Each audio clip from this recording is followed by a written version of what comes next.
Bonjour amis rêveurs et bienvenue sur la chaîne Terre Onirique.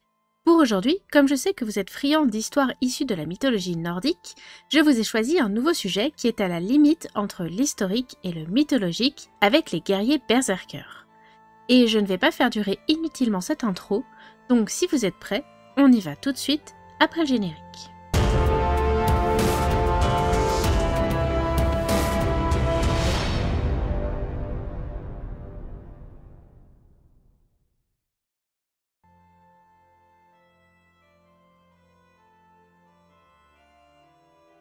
Comme les historiens ne sont pas d'accord pour dire si oui ou non les guerriers berserkers ont effectivement existé ou pas, et que je ne suis pas là pour trancher le débat, je vais essayer de vous les présenter de la façon la plus simple possible.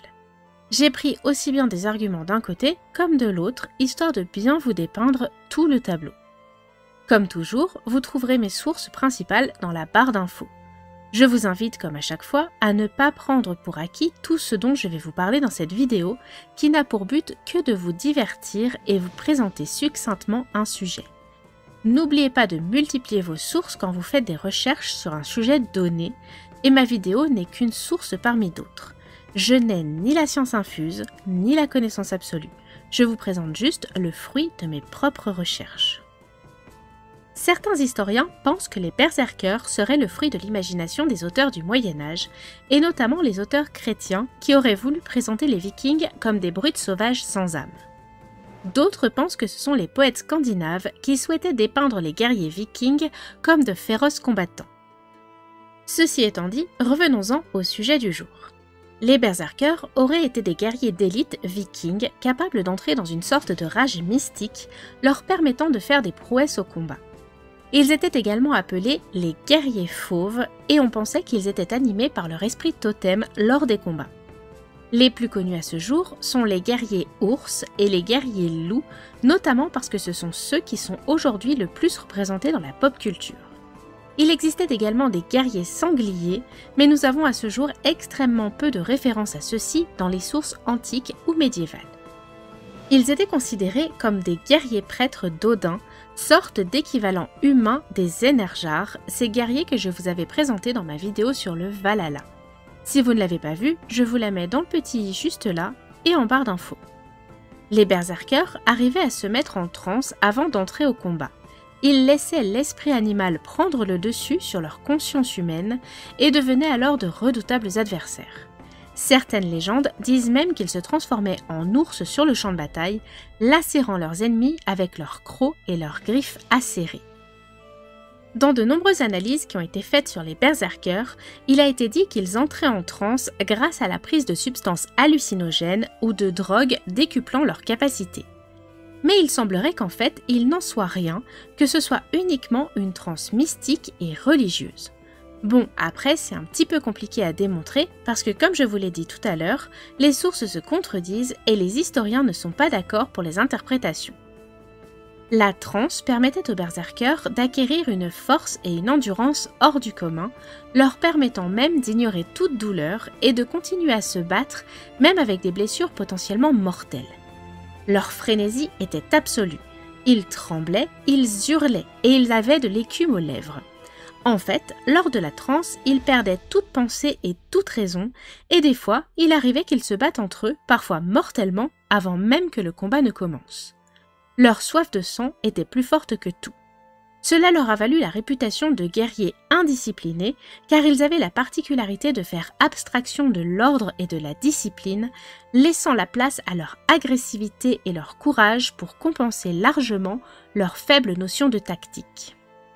Si vous avez vu le film The Northman, sorti en 2022, on peut voir à un moment une scène pré-bataille où les guerriers se préparent. Pour cela, ils font un rituel mystique au cours duquel ils entonnent des chants guerriers et ils entrent en transe. Et si vous êtes habitué aux jeux de rôle tels que Warhammer 40K et Donjons et Dragons, vous devez sans doute connaître la classe de barbares ou de berserkers qui sont capables d'entrer plus ou moins à volonté en rage avant d'aller au combat. Les guerriers fauves étaient également supposés faire partie de la garde rapprochée des rois scandinaves, cette garde étant composée d'environ 12 individus. Entre le 8e et le 11e siècle, il faisait également partie des troupes de choc des raids de l'ère viking, et à cette époque, l'envahisseur viking faisait très peur aux habitants d'Europe médiévale. Près de Skagen, au Danemark, on a retrouvé les vestiges d'un ancien clan qui s'appelait les Fils d'Odin. Ces vestiges archéologiques sont en fait des squelettes d'anciens guerriers qui mesuraient dans les 2 mètres, ce qui est vraiment colossal pour l'époque. Les berserkers se seraient supposément réunis en confrérie et chaque aspirant devait passer un rite d'initiation pour pouvoir être à son tour un berserker. Au cours de ce rite, l'aspirant devait tuer l'image de son animal totem, donc soit un ours, un loup ou un sanglier. Il devait ensuite boire son sang pour pouvoir emmagasiner sa force. À noter que cette pratique était plutôt connue à l'époque des Vikings, puisqu'une croyance de l'époque voulait que si l'on boit le sang de son adversaire ou que si l'on mange son cœur, on acquiert ainsi sa force. Une fois le rituel fait, l'aspirant devient alors un berserker à part entière. Il obtient le don de Amramr, qui est un don de métamorphose lui permettant d'apparaître sous forme animale. En fait, il change la perception que les autres ont de lui. D'ailleurs, sur un champ de bataille, les berserkers étaient très reconnaissables parce qu'ils étaient vêtus de peaux de bêtes, généralement des peaux d'ours. Rien que leur présence suscitait la peur dans le camp adverse, c'est pourquoi parfois d'autres guerriers s'habillaient de peaux d'ours juste pour faire peur à leurs adversaires. Au passage, être berserker n'était pas réservé aux hommes. Dans la mythologie nordique, on trouve la trace de quelques femmes berserkers, même si elles sont plutôt rares. Certains pensent également que l'on pouvait être berserker de façon héréditaire et que cette aptitude à entrer en rage se transmettait à un seul de ses descendants. Parfois, cela pouvait sauter une génération. Aujourd'hui, la pop culture a largement repris le concept du guerrier berserker. Je vous ai déjà parlé des jeux de rôle tout à l'heure, car ils y sont une classe combattante très connue, puissante et redoutable à affronter.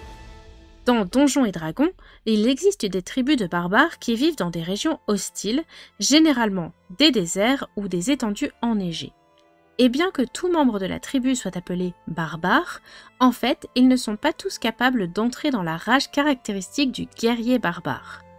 On retrouve également la classe de barbare dans le jeu Baldur's Gate, qui est une adaptation de Donjons et Dragons, mais ça je l'ai déjà dit plein de fois dans d'autres vidéos.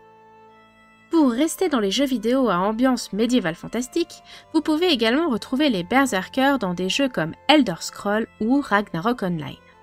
Il a bien entendu sa place dans l'univers de World of Warcraft, bien que ce ne soit pas une classe à part entière, mais ici c'est plutôt une aptitude de guerrier. La licence Final Fantasy offre également plusieurs fois la possibilité de jouer un berserker ou un guerrier aux aptitudes de rage. Dans le jeu League of Legends, c'est un personnage qui s'appelle Olaf qui est désigné dans son lore comme étant un berserker qui a la capacité d'être de plus en plus fort au fur et à mesure qu'il approche de la mort. Bon, après je vous cacherai pas que la liste des jeux vidéo avec des berserkers est très longue et c'est pas mon intention de tous vous les présenter. Je tenais juste à vous mentionner quelques-uns de ceux que je connaissais le mieux. Libre à vous de prolonger cette liste non exhaustive dans les commentaires. Au niveau des séries télé, parmi la flopée qui met en scène des berserkers, aujourd'hui mon attention s'est posée sur Marvel Agent of Shield, puisque dans un épisode, on fait la connaissance d'un très puissant guerrier asgardien appelé le Berserker. Il avait la capacité d'entrer en rage grâce à un artefact magique appelé le bâton du Berserker. Cet artefact est d'ailleurs problématique car il permet à quiconque le manipule d'entrer dans une frénésie incontrôlable, le transformant en redoutable guerrier. Dans le film Le Seigneur des Anneaux, les 2 tours, sorti en 2002, lors de la bataille du gouffre de Helm, les Uruk-hai envoyés au corps à corps dès le début de la bataille, ceux qui sortent des tours de siège, eh bien ce sont en fait des berserkers. Et bien entendu, je ne peux pas vous parler des guerriers berserkers sans au moins vous citer le manga Berserk, qui parle de la rencontre entre 2 guerriers légendaires, sans trop entrer dans les détails et pour simplifier le plus possible, car le manga n'est pas abordable pour tous les publics. Pour la licence des Dragon Ball, les transformations des Saiyans peuvent être aussi vues comme des transformations de berserkers, dans le sens où chaque fois qu'un Saiyan aborde une nouvelle forme de combat, il devient plus puissant, plus résistant, etc. Et c'est avec cette dernière référence que l'on va clôturer le sujet pour aujourd'hui. J'espère que la vidéo vous aura plu, et si c'est le cas, vous savez ce qu'il vous reste à faire. À partir de la semaine prochaine, je vais entrer dans le cycle vidéo de Noël, ou d'hiver en plus général. Je vous dis à très bientôt sur Twitch, et à la semaine prochaine pour un nouveau voyage sur les terres oniriques.